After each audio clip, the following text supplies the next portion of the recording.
health before with Hania. When we do open any social media platform, the high chances are that you will be bombarded by posts about health, exercise, eating well, weight loss.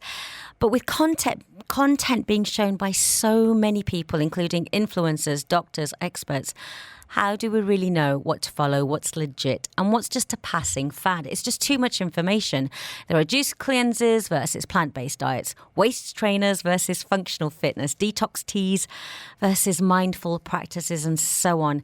It's just too much information. So we want to simplify all this. And we have in the studio Soniya Ashar. She's a food tech enthusiast and the founder of NutriCal. Soniya's first time we're meeting. How are you? I'm well. How are you, Poonam? Very, very good. Now, tell me a little bit about yourself. So like you rightly mentioned, a food tech enthusiast in the last couple of years, but a health enthusiast and generally a food enthusiast for a really long time. About me, I grew up in the beautiful city of Dubai. I've lived around the UK, the US, and about 3 years ago, I started my journey to become an entrepreneur and started NutriCal, which is actually GCC's first food intelligence platform. Yeah, it is pretty amazing. I didn't realize it was the first one. So what actually happens on that? Is this open for all of us to go on and see what? At the moment, we're focusing on food businesses. So how you can describe us is food businesses use us for nutrition analysis and food labeling.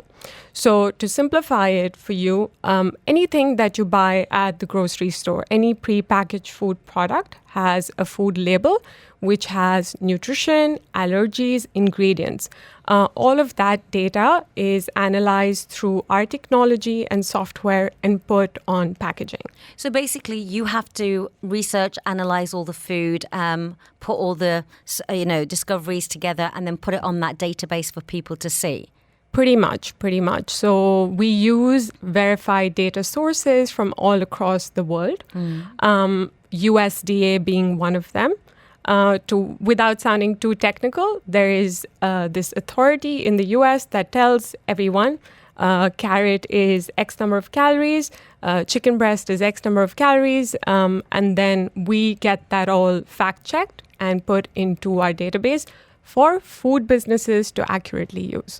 So tell me some interesting or shocking facts that you came across when, since you've started NutriCal, and what kind of findings you found out that you thought, wow, I just did not know that about food and nutrition, or what I'm putting in my body?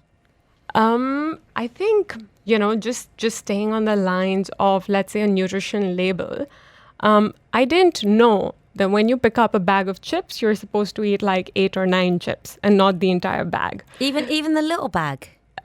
Depends. But what has been happening from a marketing point of view is a lot of times when it comes to, let's say, not so healthy food items, manufacturers play around with what you see as the serving size. And they make it, it'll be a lower serving size, thereby reducing the calories and the bad guys in your food, such as saturated fat, sugars, and so on.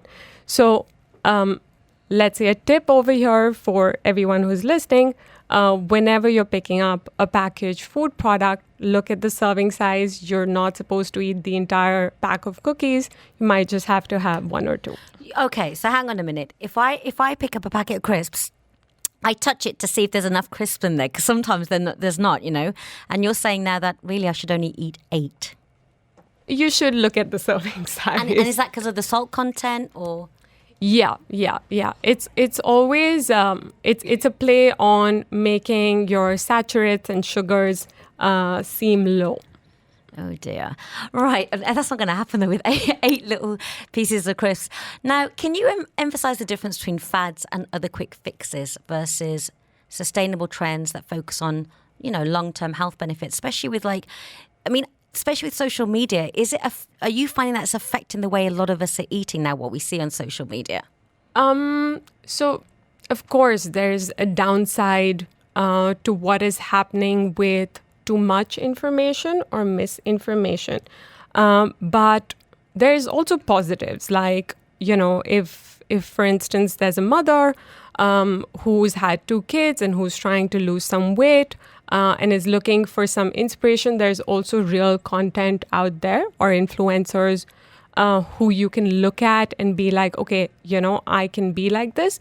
So in a way, finding your own community and like-minded people and finding that inspiration.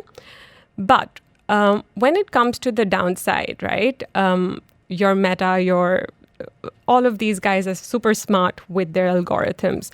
So if you're feeding on to some information, they keep showing you more and more of that. Yeah, I've noticed that. Yeah. So, just in case you're considering becoming vegan, you'll keep seeing that. It's true. I'm not even a vegan, but I clicked on one and that's all I see. And I'm like, oh, it pulls me in. Like, Exactly. I'm going to make that. I never do, but I like it. Exactly. So even if you're not, making a decision about it right then and there, it's getting layered in your subconscious mind, right? So that way, I think there's a lot of, let's say, not scientific or evidence-based information on the internet when it comes to nutrition.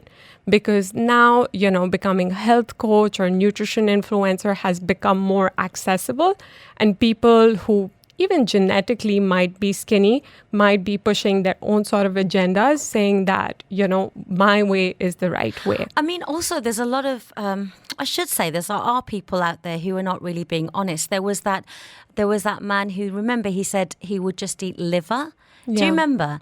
And that's how he got his body. And he did this, I don't know, for months or years. And then it came out that he lied all about it. And that was his marketing plug. Yeah. So I think social media, a lot of people are just using it for their own validation in their life. So coming back to nutrition, I think always, going back to some scientific sources and doing your research, or even working with a licensed dietitian or nutritionist. Or if you're not even doing all of that, just listening and understanding your body a little more, like you and Hanya were talking about earlier, in terms of like mind-body connection or intuition. That versus social media is always something that's preferred. Do you see the advancement of AI improving the way we eat, having more information? Or, there was something where I heard that in the future, you can look at your phone and because it will analyze everything within your body or health-wise, it can tell you exactly what you should be eating, nutrients, calories. I can't tell by your face if you think it's a good idea or bad. So it's not there as yet. No. But I feel super excited about the potential of AI, right? Mm-hmm. Because one of the reasons I started NutriCal also because I believe in personalization. Like one should eat as per their health goals and preferences and their body makeup at that time as well.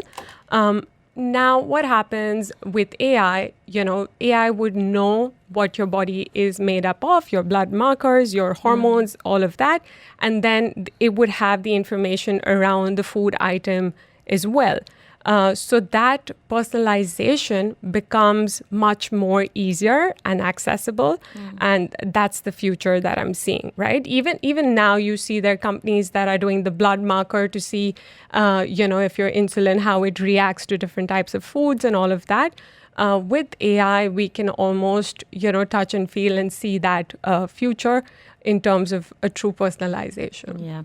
Well, I'm going to be putting a few health experts and doctors out of a job if we just have our phone to rely on. But Soniya, thank you so much. You can check out Soniya Ashar. She is the founder of NutriCal. And they can go on to just NutriCal, the website, NutriCal. Is that right? Exactly. NutriCal.co, or I'm quite active on LinkedIn as well. So you can reach out. Okay. Thank you so much, Soniya.